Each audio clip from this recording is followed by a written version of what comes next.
Halo para bos-bosku dimanapun kalian berada, bagaimana kabarnya?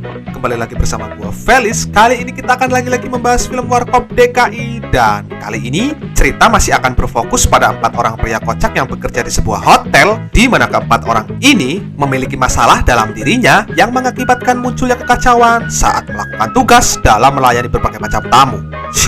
Film ini berjudul Dongkrak Antik, dan sekedar memberi himbauan, resolusi video dari film ini sedikit kurang bagus, juga terkadang sering patah-patah karena ya mungkin memang video lama sih. Jadi harap dimaklumi saja ya. Jika kalian sudah memaklumi itu dan merasa sudah siap menonton film ini, mari kita mulai galur ceritanya.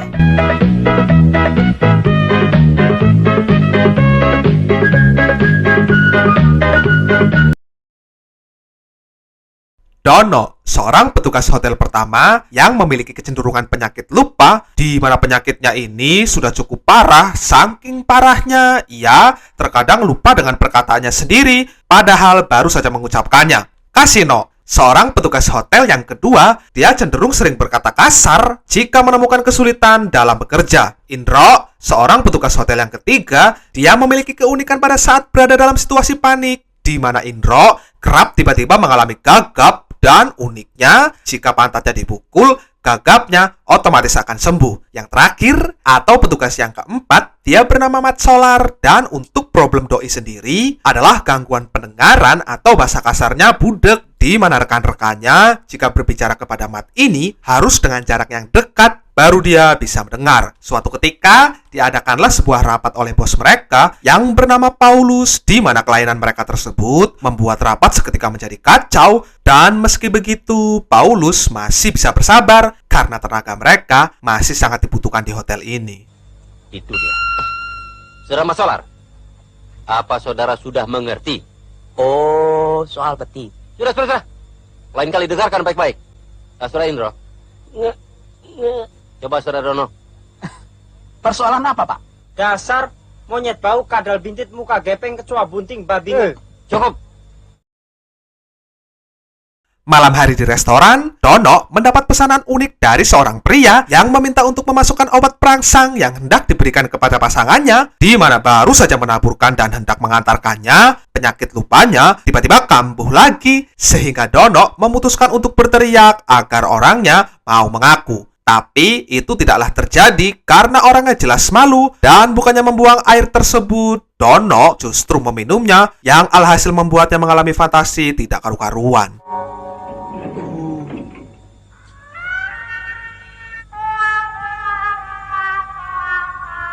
Wanita ini bernama Sri Anunia. Dia adalah seorang resepsionis yang menjadi rebutan Dono serta bosnya. Dan pada momen ini, Indro menasehati Dono untuk jangan terlalu norak jika tak ingin kalah saing dari Paulus, di mana Dono dengan keyakinan penuh menjawab bahwa dirinya tak akan kalah dari bosnya. Dan itu amat sangat kepedean. Tak lama setelah percakapan itu, datang seorang wanita yang mengaku berasal dari sebuah perusahaan biro perjalanan, dan wanita tersebut hendak menawarkan kerjasama dengan perusahaan hotel ini, di mana Dono yang hari ini sedang tidak bertugas dengan sekonyong-konyong mengambil alih untuk berbicara masalah kerjasama tersebut. Tapi tanpa Dono sadari, bosnya sudah berdiri tepat di belakangnya, yang alhasil Dono pun mendapat teguran atas tindakannya tersebut. Kamu tuh kawan macam apa sih? Kau Pak Paulus di belakang, diem aja. Lu kan tahu, kalau gue lagi sepaneng, penyakit gagap gue kambuh. Sekarang tinggal nunggu nasib aja. Sini, ayo.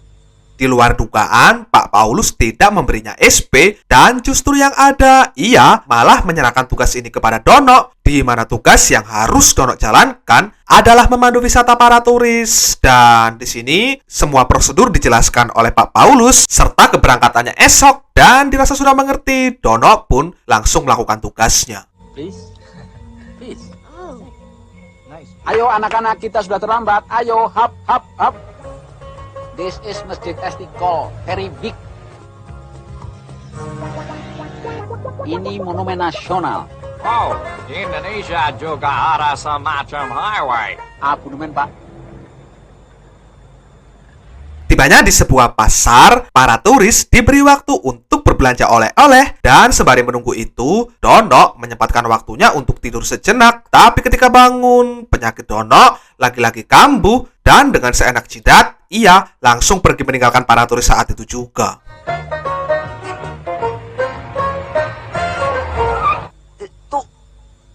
Turisnya lu tinggal di mana? Hah? Kok bisa lupa saya?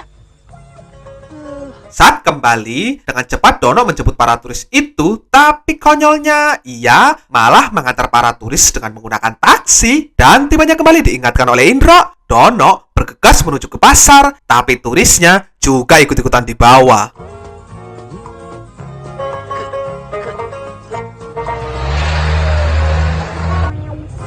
Kuncinya ketinggalan.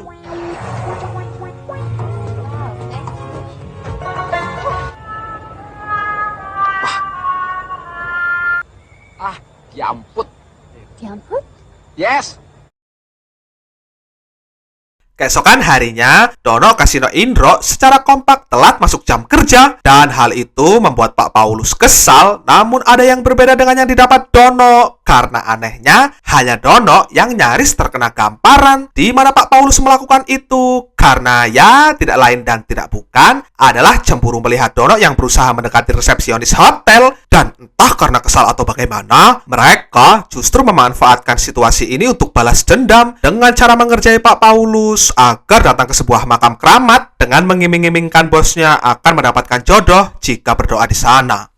Anak cucuku, kalau kau benar-benar mencintai anunya, cucuku harus mencari simpang 4. Di sini, mereka meminta Pak Paulus untuk memenuhi semua syaratnya jika ingin mendapatkan hati resepsionis yang mereka sebut dengan panggilan anunya, di mana Pak Paulus diperintahkan untuk memakai jas, membawa payung, serta jeruk bali, lalu membaca sebuah mantra di tempat yang ramai. Dan uniknya, Pak Paulus nurut-nurut aja sehingga hasilnya jadilah seperti ini. Maju tak gentar. Hati-hati ada orang gila. Baik-baik ditimpuk.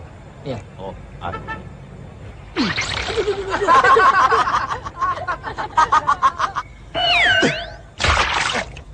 Kurang ajar. Jangan lari lo.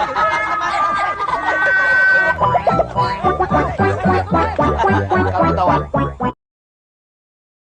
Beberapa hari setelah kejadian barusan, mereka berempat mendapat tugas baru dari atasan untuk mendokumentasikan kedatangan bos biro jasa perjalanan, di mana tujuannya adalah untuk sebuah bukti atas ikatan kerjasama. Namun tibanya bos biro perjalanan itu datang, mereka berempat rupanya tidak bisa mengoperasikan kamera, sehingga kunjungan tersebut tidak ada bukti dokumentasinya, dan alhasil Pak Paulus lagi-lagi dirugikan atas kejadian ini. Bagaimana Pak? Apa mutratnya mulai sekarang? Astagfirullah. Singkat cerita, sampailah mereka di penghujung tahun dan mereka berlima diminta untuk mempersiapkan event acara penyambutan tahun baru untuk para tamu, yang mana dalam hal ini Pak Paulus mengutus mereka untuk menjadi bintang tamu karena para artis di luar sana sudah di-booking oleh hotel lain, dan sontak terpikirkanlah sebuah ide di kepala mereka untuk menggelar konser dengan cosplay menjadi artis terkenal, di mana acara tersebut langsung di-ACC atasannya dan atasan meminta mereka untuk jangan gagal lagi. Sekali lagi, tepuk tangan untuk wah, gede banget.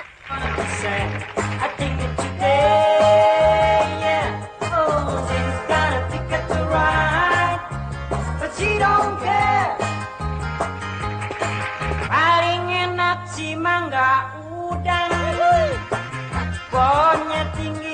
Pohonnya tinggi, buahnya jarang. Agen kepo. Tua hingga di jendela. Nenek sudah tua, gigi tinggal 2. Nenek sudah tua, gigi tinggal 2. Sayangnya, di tengah-tengah acara berlangsung, kegaduhan tak sengaja terjadi lantaran ada seseorang wanita yang mengejar-ngejar Dono, dan acara yang semula berjalan happy ending seketika berubah menjadi kacau yang berujung dirugikannya Pak Paulus kembali. Kalian sudah banyak menimbulkan kesulitan di sini. Ambil kaca di luar sana. Bawa ke lobi. Kalau sampai pecah, tidak ada maaf. Kalian langsung dipecat. Sudah mah mendapatkan kesempatan, mereka tetap tidak bisa dari yang namanya apes. Dan kali ini mereka sudah pasti akan dipecat karena kacanya. John, awas! Selamat. Dan film pun tamat. Oke bos, sekian dulu untuk pembahasan videonya kali ini. Next baiknya gimana nih? Kita bahas warkop lagi atau balik ke Cina? Silahkan komentar di bawah ya. Oke bos, sekian dulu untuk pembahasan video kali ini. Thanks for watching. See you the next video. Peace always and see you again man.